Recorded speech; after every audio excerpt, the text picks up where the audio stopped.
Japanese experience was so interesting to see firsthand, and Japan remains, I think, the most misunderstood market in the world. The perversity of it is, the Japanese government is bankrupt, the Japanese state is completely bankrupt. They've got one of the worst debt to GDP ratios in the world. But, and here's the big but coming, the Japanese households and corporations are amongst the most solvent in the world. So you've got this complete mismatch between the health of the private sector and the diseased state of the public sector. And again, I stress that it's been misunderstood, but it's so relevant given where we are now in the global interest rate and the economic cycle. The Japanese loss of wealth from '89, their equity market collapsed and their property market collapsed. The twin loss of value between equity valuations and property valuations was the equivalent of 2 American Great Depressions.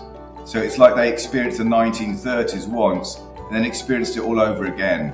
Now that is an extraordinary state of affairs, and the reason I highlight that is because if you could imagine that loss of wealth occurring in a Western economy in America, say an Anglo-Saxon economy like America or the UK or probably anywhere in Europe, there'd be riots on the streets.